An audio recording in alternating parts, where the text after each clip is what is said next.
bersuka dalam Tuhan sekarang, bersuka, bersuka citalah. Jemaat, bersuka, bersuka dalam Tuhan, mari bersuka, bersuka citalah.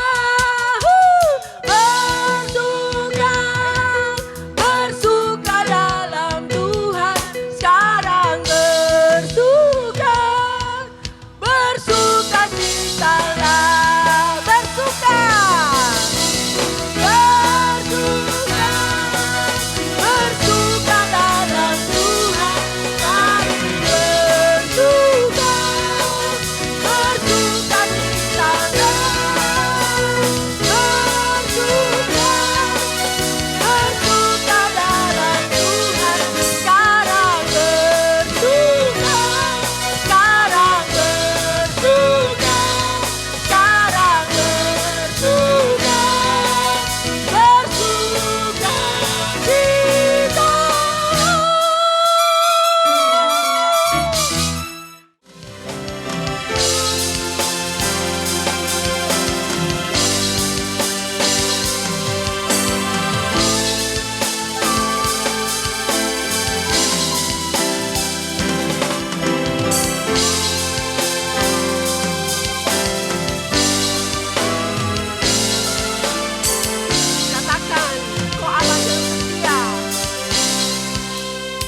Shalom, selamat pagi. Kita berjumpa lagi di ibadah, itu karena kemurahan Tuhan.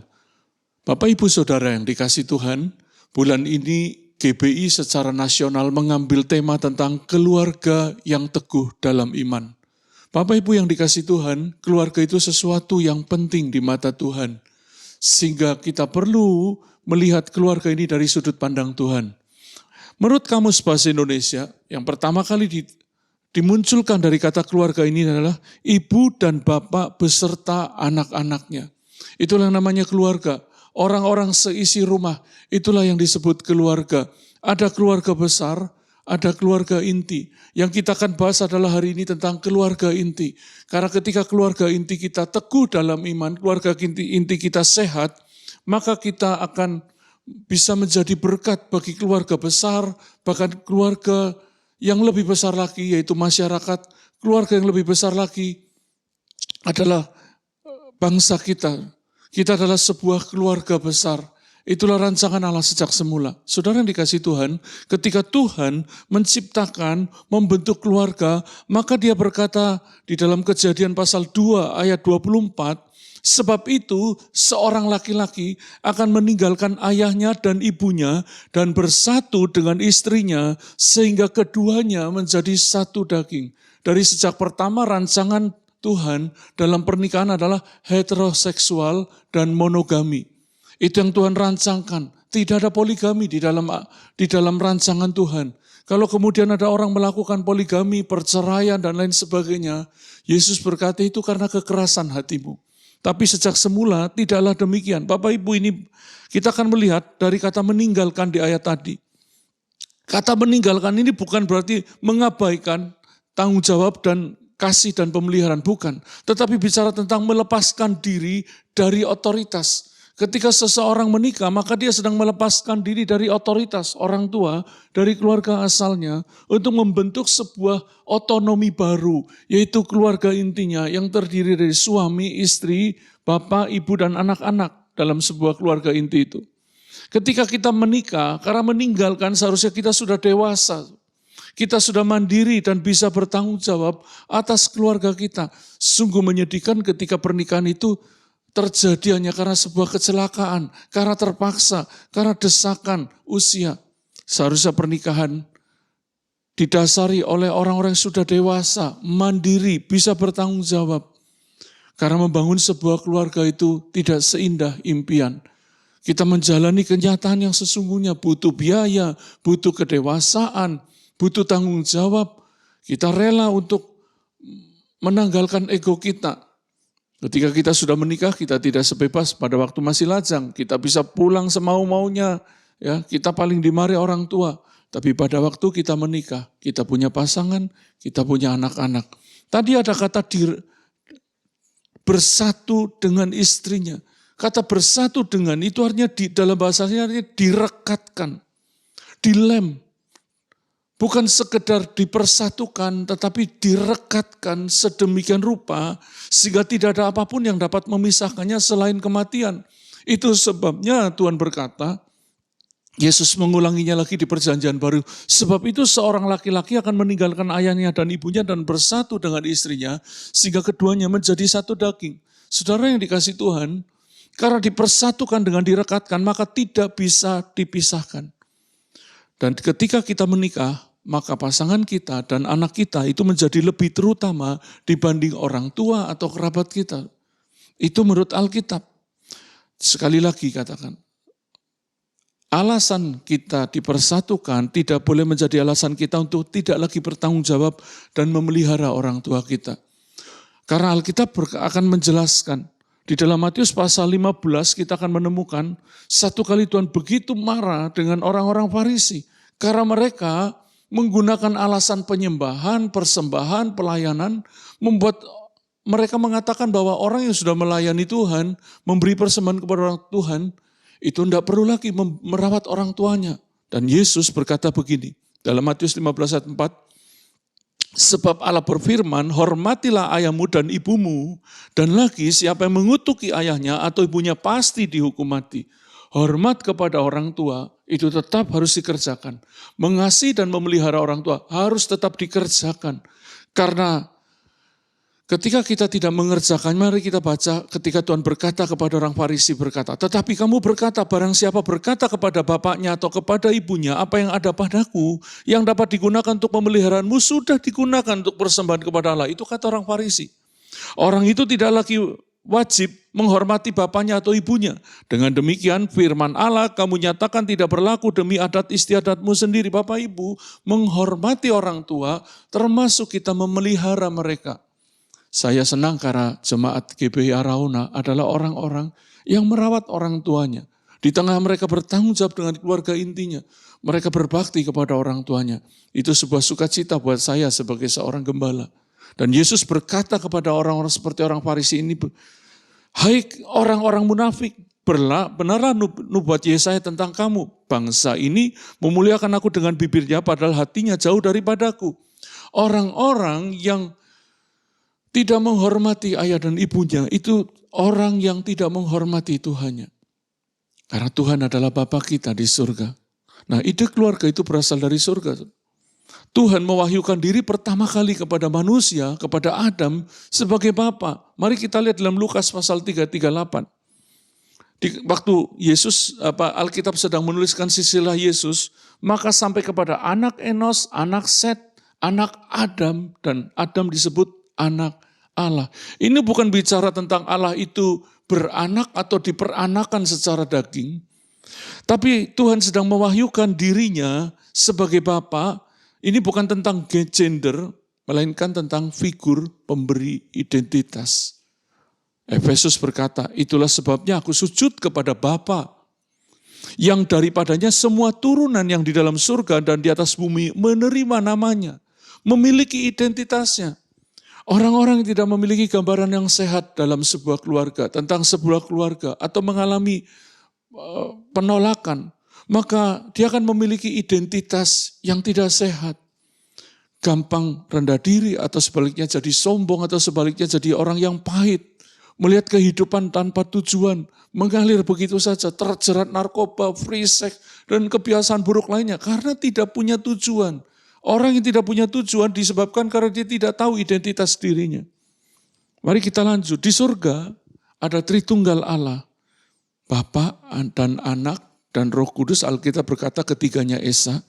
Ya. Dan untuk mewujudkan gambarnya, Tuhan menciptakan manusia dan membentuk keluarga. Kalau Bapak Ibu membaca di Kejadian 1:26-28, Tuhan berkata, baiklah kita menjadikan manusia menurut gambaran rupa kita, supaya mereka berkuasa. Lalu kemudian Allah memberkati mereka dan memberi perintah beranak cucu. Bertambah banyak, penuhilah bumi, taklukkan itu, dan berkuasalah. Tuhan untuk menciptakan gambarnya, Tuhan menciptakan sebuah keluarga. Jadi gambaran tentang keluarga, idenya dari surga. Bapa, Anak, itu sebuah keluarga. Roh Kudus disebut penolong. Di keluarga, istri disebut penolong. Itu sebabnya keluarga yang sehat adalah keluarga yang melihat gambaran tentang Bapa di surga. Gambaran tentang Allah yang Esa itu. Sehingga ketika kita mengerti kebenaran ini, maka kita tahu bahwa keluarga diciptakan Tuhan menjadi lembaga ilahi, menjadi lembaga perwakilannya di bumi ini.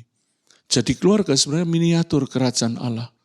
Itu sebabnya ketika keluarga rusak, maka otoritas yang Tuhan beri juga rusak atas kehidupan ini. Apa yang terjadi? Maka banyak tatanan kehidupan yang rusak di bumi. Keluarga yang rusak menghasilkan generasi yang rusak. Generasi yang rusak menghancurkan tatanan, etika, iman, dan lain sebagainya. Mari kita kembali kepada Alkitab. Tuhan juga menggambarkan dirinya dalam gambar seorang ibu. Kalau kita membaca di Yesaya 66 bahwa Tuhan berkata seperti seseorang yang dihibur ibunya, demikianlah aku ini akan menghibur kamu. Kamu akan dihibur di Yerusalem. Tuhan juga menggambarkan dirinya dalam figur feminim, walaupun dia bukan gender feminim. Tapi dia menggambarkan dirinya figur feminim. Itu sebabnya Bapak Ibu yang dikasih Tuhan, ibu juga memiliki peranan penting. Apakah engkau memeluk? Ketika seorang anak sedang rewel, ibunya kan gendong timang-timang sambil disusui. Diberi kekuatan, ayo nak tenang, ada mama. Atau papahnya di dekatnya, nak tenang ada papa di sini. Anak-anak yang dekat dengan orang tuanya, dia akan memiliki keteduhan hati yang berbeda dibanding yang lainnya.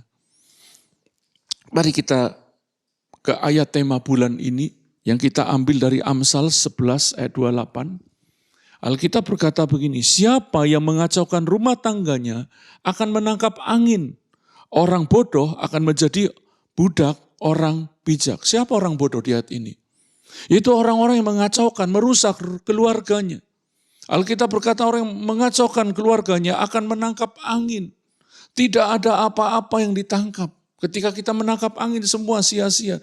Semua yang kita terima, semua yang kita dapatkan itu tidak membawa ketentraman. Semua menjadi sia-sia. Kenapa? Karena berawal dari kita tidak bertanggung jawab atas keluarga kita. Dan tadi dikatakan orang bodoh akan jadi budak orang bijak. Kita menemukan bagaimana orang-orang yang keluarganya rusak, menghasilkan generasi yang rusak. Mereka tidak punya pengaruh yang baik. Mereka jadi budak, mereka terikat dengan hal-hal buruk dan yang selain dari itu. Kebanyakan mereka tidak berhasil. Nah, hari ini kita akan belajar bagaimana membangun keluarga yang teguh dalam iman, yaitu pertama tentang harmonisasi, pelayanan, dan keluarga. Ada banyak orang berhasil dalam keluarga, tapi gagal di pelayanannya. Ada banyak orang melayani Tuhan begitu semangat, tapi dalam pengasuhan keluarganya dia tidak berhasil. Dalam membangun keluarganya dia tidak berhasil. Nah, hari ini kita akan belajar bagaimana kita mengharmonisasikan pelayanan dan keluarga. Mengharmonisasikan pelayanan dan keluarga itu sesuatu yang sangat penting. Kenapa? Gereja, pelayanan adalah keluarga rohani. Keluarga jasmani yang rusak akan menghasilkan keluarga rohani yang rusak. Atau keluarga rohani yang rusak akan merusak keluarga jasmani. Kenapa? Karena imannya enggak bertumbuh. Mari kita belajar dari contoh buruk. Satu contoh buruk, yaitu tentang kehidupan Samuel. Mari kita melihat di 1 Samuel 8 ayat 1 dan 2. Setelah Samuel menjadi tua, diangkatnya lah anak-anaknya laki-laki menjadi hakim atas orang Israel. Nama anaknya yang sulung ialah Yoel, artinya Yehova Isgat. Tuhan itulah Allah. Dan nama anaknya yang kedua ialah Abia, Jehovah is my father. Tuhan itu Bapakku. Keduanya menjadi hakim di Berseba. Tapi apa yang terjadi? Di ayat 3 dikatakan begini. Tetapi anak-anaknya itu tidak hidup seperti ayahnya. Mereka mengejar laba, menerima suap, dan memutarbalikkan keadilan. Pada zaman itu hakim selain memiliki jabatan politis, memimpin sebuah bangsa seperti seorang raja, seperti gubernur. Tapi sekaligus dia juga menjadi orang yang menjadi pemimpin di dalam hal-hal rohani. Apa yang terjadi? Kita tahu Alkitab menulis Samuel adalah tokoh iman. Kalau Bapak Ibu membaca di Ibrani 11, Samuel dicatat sebagai tokoh iman. Akhirnya dari awal hidupnya sampai akhir hidupnya, dia hidup di dalam iman. Alkitab akan mencatat, tidak ada satu firman yang gugur dari hidupnya Samuel. Dia nabi yang luar biasa. Dia bisa membangkitkan raja-raja, Daud, Saul, sebelumnya Saul dan kemudian Daud. Dia mengurapi, luar biasa dia berdoa, doanya membuat gemuruh langit, guntur menyambar sebagai tanda kehadiran Tuhan. Tapi anak-anaknya rusak. Dia memberi identitas anaknya bagus, nama Yoel dan Abia kita tahu tadi nama yang luar biasa. Tapi anak-anaknya tidak hidup beriman. Tidak seperti ayahnya, bahkan dia mengejar laba, menerima suap, memutarbalikkan keadilan. Pemimpin rohani, memutarbalikkan keadilan. Sungguh mengerikan. Hari-hari ini banyak terjadi Bapak Ibu. Pemimpin-pemimpin rohani, memutarbalikkan keadilan. Apa itu keadilan? Kebenaran yang ditempatkan pada posisinya. Tidak memutarbalikkan kebenaran. Hari ini sungguh menyedihkan. Keadaan sedang begitu gelap. Yang baik, yang benar itu yang salah sepertinya. Sementara orang jahat, orang fasik itu yang benar. Seharusnya kita sebagai gereja Tuhan tidak boleh memutarbalikkan keadilan. Kenapa ada sebuah kehidupan dalam generasi seorang yang bernama Samuel yang saleh beriman hingga akhir hayatnya dan tidak berlanjut kepada anak-anaknya. Mari kita lihat Mengapa anak-anak Samuel tidak hidup beriman seperti ayahnya? Kalau kita membaca di Samuel pasal 7, di persis sebelum ayat tadi yang menjelaskan tentang anak-anak Samuel yang tidak hidup seperti ayahnya. Maka dikatakan dari tahun ke tahun dia berkeliling ke Betel, Gilgal, dan Mispa dan memerintah atas orang Israel di segala tempat itu. Saudara, sepanjang tahun Samuel tidak punya waktu dengan keluarganya. Dia hanya keliling pelayanan karena dia ada kata Betel. Betel itu artinya rumah Allah. Dia keliling pelayanan, dia keliling di pekerjaannya. Dan ketika dikatakan ayat 17, lalu dia kembali ke Rama sebab di sanalah rumahnya, di sanalah keluarganya tinggal. Dan dikatakan di Rama, di rumahnya pun dia memerintah atas orang-orang Israel dan di sana ia mendirikan mezbah bagi Tuhan. Sibuk di pelayanan, sibuk di pekerjaan. Tidak ada waktu buat anaknya, tidak heran anaknya rusak. Ternyata Samuel, nabi yang beriman sepanjang hidupnya, sampai akhir hayatnya, dia gagal mengharmonisasikan pelayanan dan keluarganya. Ini contoh ditulis bukan untuk mempermalukan Samuel, tapi untuk menjadi cermin. Untuk menyadarkan Bapak, Ibu, Saudara, dan saya, jangan jadikan alasan yang bersifat menghakimi. Samuel aja gagal, apalagi saya. Jangan. Ini sebuah refleksi buat setiap kita. Apakah saat ini kita punya waktu untuk anak-anak kita? Atau kita terlalu sibuk dengan pekerjaan yang lebih mengerikan. Terlalu sibuk dengan pelayanan. Di GBI ada PAHAT, persekutuan anak-anak hamba-hamba Tuhan. Kenapa? Hamba-hamba Tuhan pekerjaannya tugasnya berat. Dan anak-anaknya seringkali karena tuntutan pelayanan. Anaknya tidak punya waktu, tidak sedikit anak-anak hamba Tuhan. Anak-anak pendeta yang jadi preman, rusak, narkoba. Dan itu sebabnya di GBI menyadari kebutuhan ini. Bahkan sekarang ada gerakan Bapak sepanjang generasi. Kita bisa pensiun pelayanan, kita bisa pensiun pekerjaan, tapi jadi Bapak tidak akan pernah pensiun. GBI terus menyerukan tentang ini. Sungguh, ini sesuatu yang menjadi berkat bagi kita. Keluarga itu penting di mata Tuhan. Makanya sebulan ini GBI mengambil tema tentang keluarga. Mari kita belajar dari contoh yang baik. Tadi tentang Samuel, contoh yang buruk. Dia gagal mengharmonisasikan pelayanan, pekerjaan, dan keluarganya. Kita belajar Yosua di akhir hidupnya, di dalam pidato perpisahan dengan bangsanya. Yosua berkata kepada bangsanya begini, tetapi jika kamu anggap tidak baik untuk beribadah kepada Tuhan, pilihlah pada hari ini kepada siapa kamu akan beribadah. Dia tantang rakyatnya. Kamu akan beribadah kepada siapa? Pilih hari ini. Dan dikatakan, Allah yang kepadanya nenek moyangmu beribadah di seberang sungai Efrat, atau Allah yang orang Amor yang negerinya kamu diamini, kamu mau ikut Allahnya siapa? Allahnya yang di seberang sungai Efrat, atau negeri orang Amori, artinya kamu menyembah Tuhan atau menyembah yang lain. Dan Yosua berkata, tetapi aku dan seisi rumahku, kami akan beribadah kepada Tuhan. Bayangkan, di akhir pelayanannya sebagai hakim atas Israel. Pemimpin politik sekaligus pemimpin rohani. Dia berkata, aku dan seisi rumahku, kami akan beribadah kepada Tuhan. Wow. Yosua berhasil mengharmonisasikan pelayanan, pekerjaan, dan juga keluarganya. Sehingga anak-anaknya merasa nikmat mengikut Tuhan. Karena lihat bapaknya memberi teladan yang sehat. Bapaknya memberi waktu. Bapaknya tidak seperti Samuel terlalu sibuk dengan pelayanannya sampai tidak punya waktu untuk anak-anaknya. Dan ayat 16, lalu bangsa itu menjawab, jauhlah daripada kami meninggalkan Tuhan untuk beribadah kepada Allah lain. Karena melihat teladan yang sehat, bangsanya pun memilih menyembah Tuhan. Bukan cuma keluarganya, itu tadi saya katakan. Kalau kita punya keluarga yang kuat di dalam iman, teguh di dalam iman, maka kita punya pengaruh. Di masyarakat pun mereka akan tertarik. Hari ini banyak orang tidak tertarik datang ke gereja, kenapa? Orang Kristen, satu gereja bersaudara, ribut warisan. Ribut satu dengan yang lain, yang paling banyak itu ribut warisan. Ini yang nutup pintu gerbang surga. Bapak Ibu yang dikasih Tuhan. Kita tidak boleh cinta uang, jadi hamba uang. Sehingga merusak hubungan keluarga, antar kerabat tidak rukun. Kenapa kita tutup pintu gerbang surga? Mari kita seperti Yosua yang di akhir hidupnya, dia memberi teladan iman yang sehat, memberi teladan keluarga yang sehat, sehingga rakyatnya berkata, kami akan beribadah kepada kamu, Allahmu juga. Sehingga mereka jauhlah daripada kami meninggalkan Tuhan untuk beribadah kepada Allah lain. Dunia sedang menantikan keluarga yang sehat, teguh dalam iman itu seperti apa. Bagaimana kita membangun keluarga yang teguh dalam iman dan juga mengharmonisasi pelayanan dan keluarga. Mengharmonisasi pelayanan dan keluarga. Bagaimana? Mari kita belajar langkah praktis ini Bapak Ibu.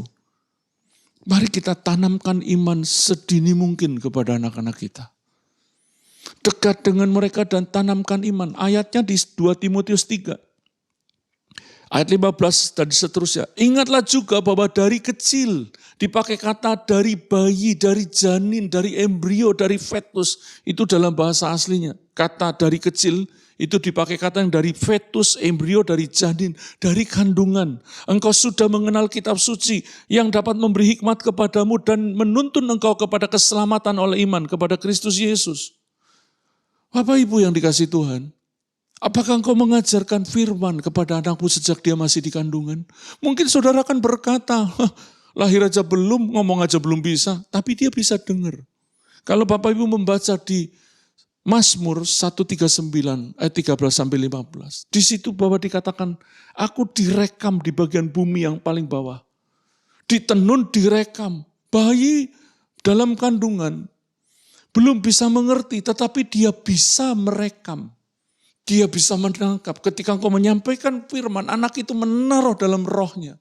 Dia tidak ngerti kasihlah ayahmu dan ibumu seperti apa. Tapi karena sudah direkam pada waktu dia bertumbuh sebagai anak, ketika dia sudah lahir, bertumbuh, dia dengan mudahnya mengerti, menghormati ayah dan ibu, takut akan Tuhan. Itu lebih mudah mengerti. Mari sejak masih dalam kandungan tanamkan iman sedini. Bila perlu Bapak Ibu yang lagi hamil, mungkin istrinya, ibu-ibu yang sedang mengandung saat ini, mulai baca Alkitab. Jangan bacakan dari yang berat-berat, bacakan yang ringan-ringan. Baca Mazmur, baca Amsal, ucapkan perkataan.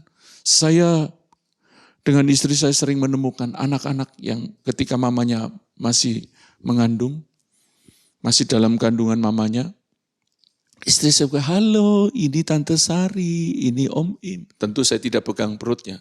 Kami sambil berdoa, iya haleluya puji Tuhan. Begitu lahir. Dia begitu dekat dengan kami. Dengan mudah. Ada seorang bapak yang kesulitan punya anak. Satu kali di dalam acara doa puasa kami saling mendoakan. Saya berdoa. Tuhan berkati bapak ini supaya punya anak lagi. Karena anak pertamanya sudah 9 tahun. Kami berdoa berapa bulan kemudian betul. Tuhan buat mujizat. Apa yang terjadi? Anaknya ketika lahir dekat dengan saya. Bahkan ketika saya tidak menyapa, ketika anaknya sudah mulai bicara. Kenapa Om Im tidak melihat? Saya panggil-panggil tidak dengar. Sampai papa mamanya dekatkan.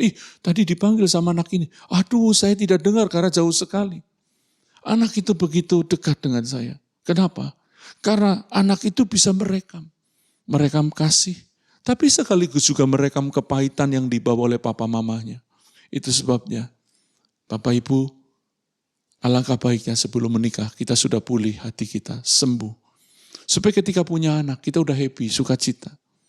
Kalau ada anak-anak saudara terluka, tumpangkan tangan, saudara ini sudah sembuh, tumpangkan tangan berdoa, Tuhan, aku cabut semua kepahitan yang direkam anakku.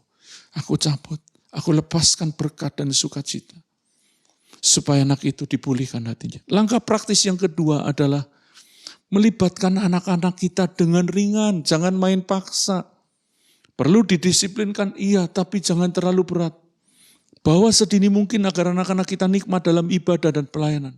Libatkan. Ketika anak-anak kita, saudara pelayanan, mau ke gereja, nak, ayo kita ke gereja. Doakan papa ya.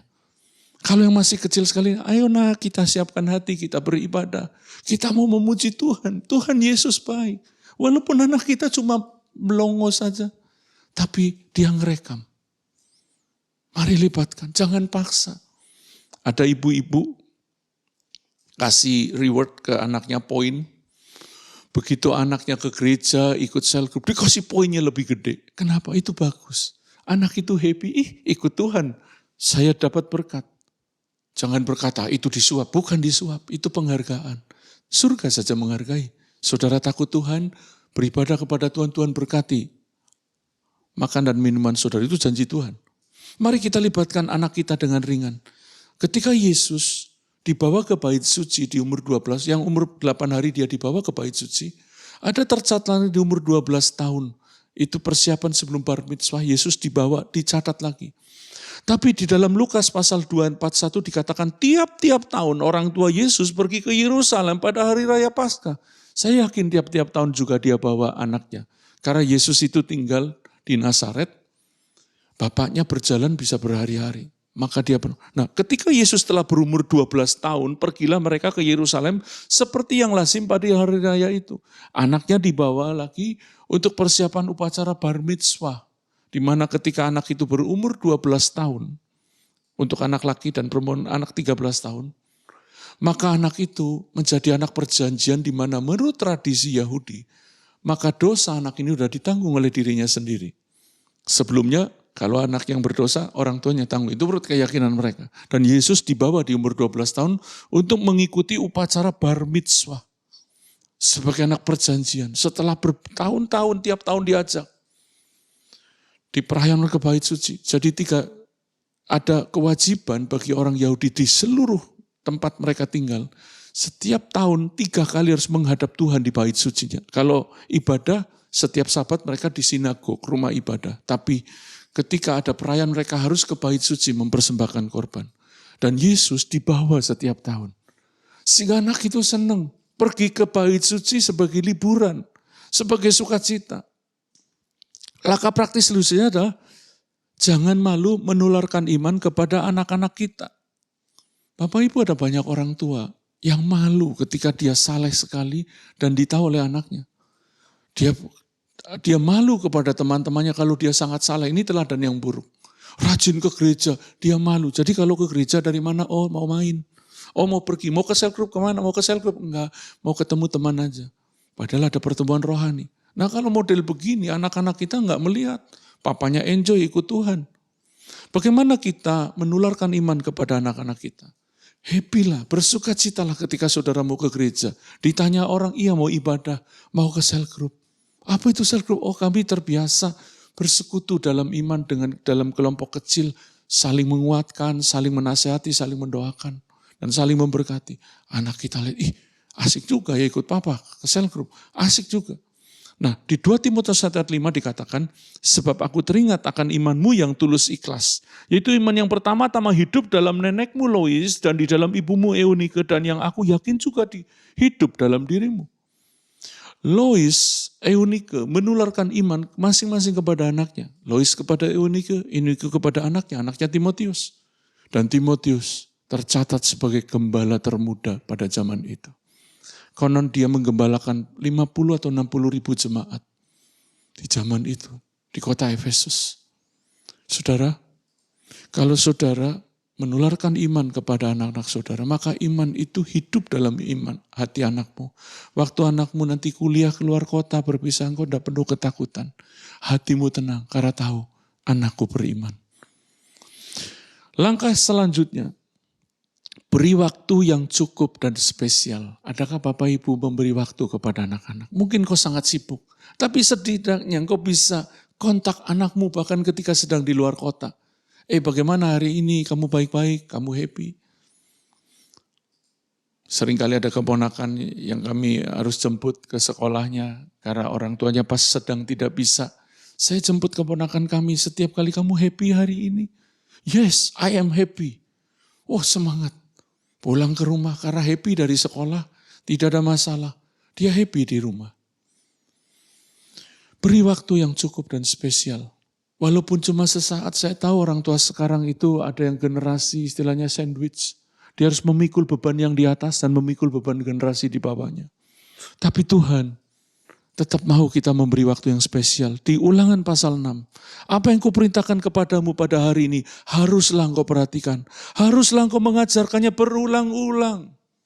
Jangan bilang, Papa sudah bilang berulang-ulang. Lah Tuhan suruh kita berulang-ulang. Jangan bosan. Amin, Bapak Ibu. Dan membicarakannya apabila engkau duduk di rumahmu. Apakah Bapak Ibu punya waktu untuk duduk bersama anak-anak? Apabila engkau sedang dalam perjalanan, ada waktu liburan bersama enggak? Dan apabila engkau berbaring dan apabila engkau bangun, masih tidur sama anak-anak saudara enggak? Ya, tidak tentu harus setiap waktu, setiap malam. Tapi kadang-kadang sebelum anak kita tidur di kamarnya, kita rame-rame ngobrol, tidur berbaring bersama mereka. Pada waktu bangun, Bapak Ibu masih tanya, di jemaat kami, saya diberkati ada satu keluarga yang sekarang anak cucunya juga perkasa. Kenapa? Anak-anak generasi kedua berkata, wah dulu waktu kami kecil setiap pagi, mami kami bangunan kami dengan nyanyian rohani, dengan doa. Wow. Mereka awalnya ketawa-ketawa namanya anak remaja, tapi begitu mereka lepas kuliah, mereka jadi orang-orang yang sukses. Punya jabatan, punya posisi, dan tetap takut Tuhan. Bahkan jadi penopang di gereja kami saat ini. Saya sangat diberkati keluarga ini. Takut Tuhan luar biasa, sangat hormat kepada gembalanya. Kenapa? Karena maminya dari kecil menularkan iman seperti Lois dan Eunika. Ada waktu, di tengah kesibukan pekerjaannya, papanya sibuk, ada waktu untuk melayani Tuhan. Menularkan iman kepada keluarganya. Bagaimana dengan yang belum punya keturunan? Kita mengharmonisasikan pelayanan dan keluarga. Mari kita lihat dalam Lukas pasal 1 ayat 5 dan 6 tentang Elisabet. Keduanya tidak punya anak, tapi ditulis keduanya adalah benar di hadapan Allah dan hidup menurut segala perintah dan ketetapan Tuhan dengan tidak bercacat. Mereka saling menularkan iman, mengasah, menguatkan satu dengan yang lain. Sungguh hari ini banyak orang pernikahan yang tidak menguatkan iman. Suaminya mau sungguh-sungguh, istrinya malah takut. Nanti kalau terlalu sungguh-sungguh, dia tidak kerja keras. Nanti terlalu sungguh-sungguh, dia tidak kaya raya. Siapa bilang? Semakin sungguh-sungguh akan semakin diberkati Tuhan. Jangan takut anakmu, suamimu, istrimu, anakmu aktif di gereja Arauna. Karena di Arauna semakin melekat kepada Tuhan. Mereka semakin cinta keluarga, kerjanya semakin sungguh-sungguh, hidupnya semakin diberkati. Mari kita mengasah dan menguatkan satu dengan yang lain iman pasangan kita. Tadi dikatakan Elisabet dan Zakaria keduanya adalah benar. Saya sedang menuju bagian-bagian terakhir. Bagaimana buat yang belum menikah? Mengharmonisasikan pelayanan dan keluarga. Bapak Ibu engkau bisa mempersiapkan diri. Makanya dari pertama, cari yang seiman. Minimal seiman, tapi bukan seiman. Kita akan belajar di 2 Korintus 6 ayat 14. Janganlah kamu merupakan pasangan yang tidak seimbang dengan orang-orang yang tak percaya. Sebab persamaan apakah yang terdapat antara kebenaran dan kedurhakaan? Atau bagaimanakah terang dapat bersatu dengan gelap? Bapak Ibu, dikatakan tadi janganlah kamu merupakan pasangan yang tidak seimbang. Kata pasangan ini yang tidak seimbang, dipakai kata ada di bawah satu kuk yang tidak sama. Kalau kita mau membajak, maka yang binatang yang perlu dipersatukan yang pertama harus sejenis. Bahkan biasanya satu jenis kelamin juga. Kalau yang pasangan untuk membajak, kalau pasangan nikah harus heteroseksual, tidak boleh. Tapi yang saya maksudkan pasangan yang seimbang. Tidak mungkin kuda dan lembu dipersatukan dalam satu kuk, itu bahaya. Itu bisa malah terjadi tarik-tarikan karena tidak seimbang.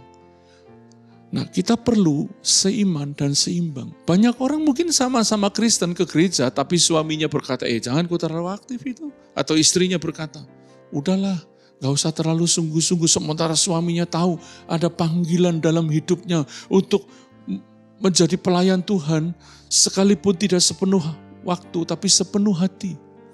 Di gereja ini, di GBI, ada orang-orang yang melayani mimbar, tapi tidak sepenuh waktu. Dia masih pebisnis, masih di sekuler, tapi cinta Tuhan.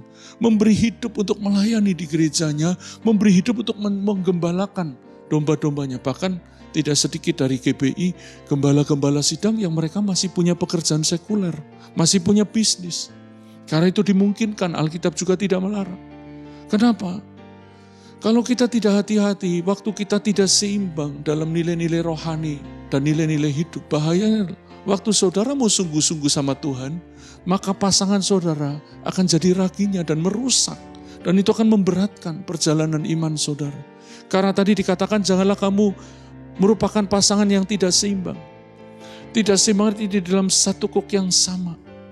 Karena pasangan itu seperti dipasangi kuk.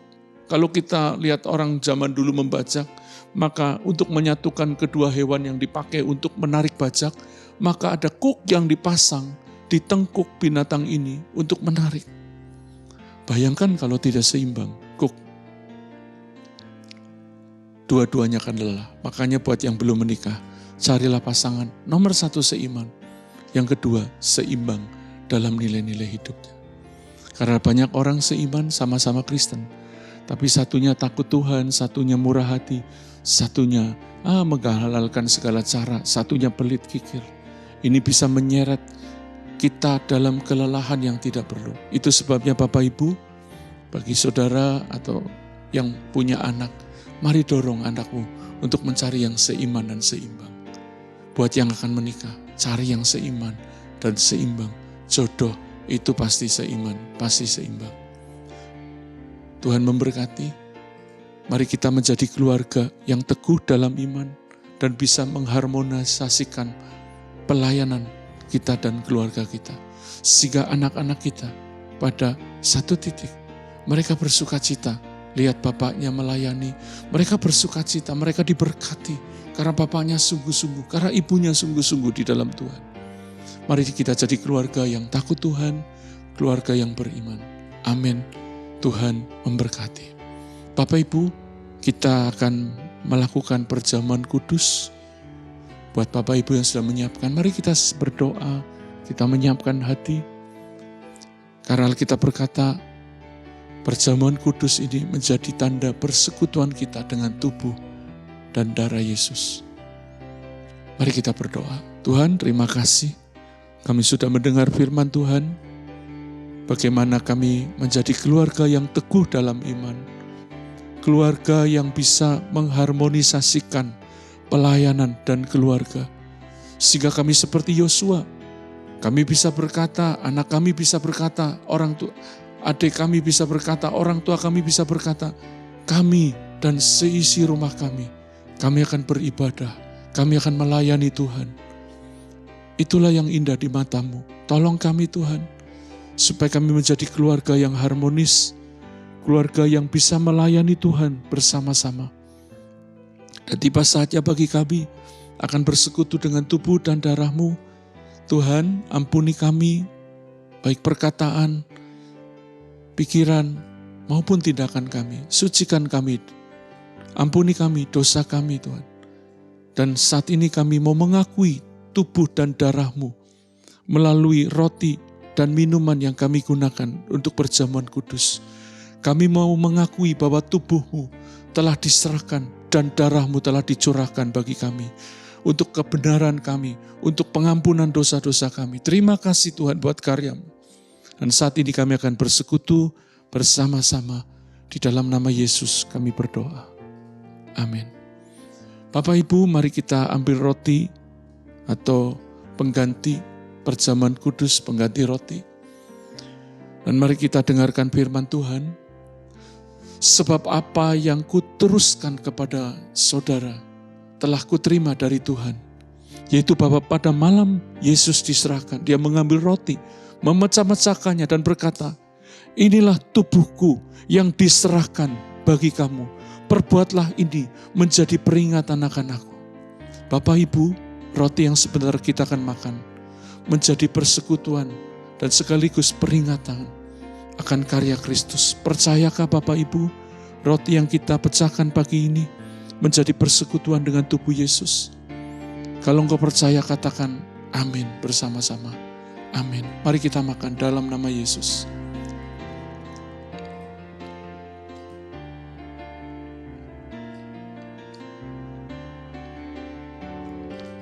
Terima kasih Tuhan, kami percaya oleh bilur-bilur-Mu kami sembuh. Dosa kami diampuni, sakit kami sembuh. Terima kasih Tuhan. Mari kita angkat minuman atau anggur di tangan kita lebih tinggi dan dengarkan firman Tuhan.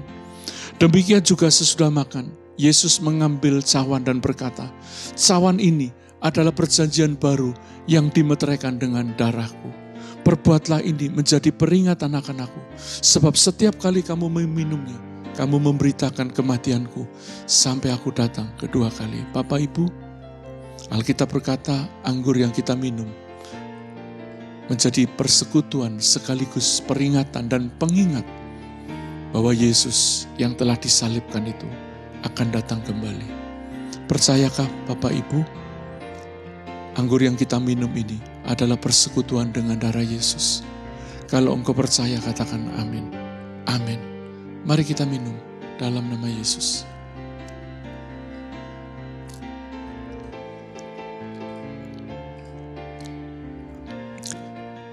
Terima kasih Tuhan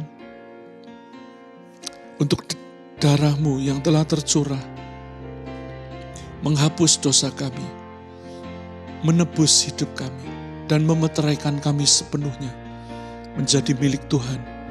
Dan firman-Mu berkata, oleh darah Yesus dan oleh perkataan kesaksian, kami menghancurkan pendakwa itu yang menuduh kami, mendakwa kami.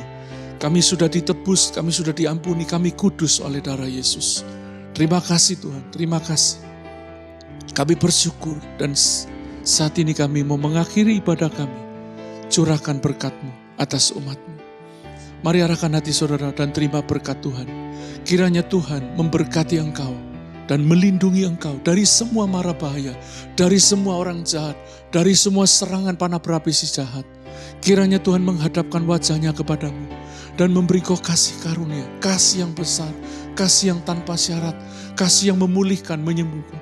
Dan kiranya Tuhan menghadapkan wajahnya kepadamu dan memberi kau damai sejahtera yang melampaui segala akal dan pikiran.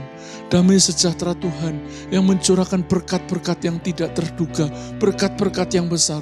Di dalam nama Yesus, berkat Allah tercurah. Yang percaya katakan, amin. Tuhan memberkati.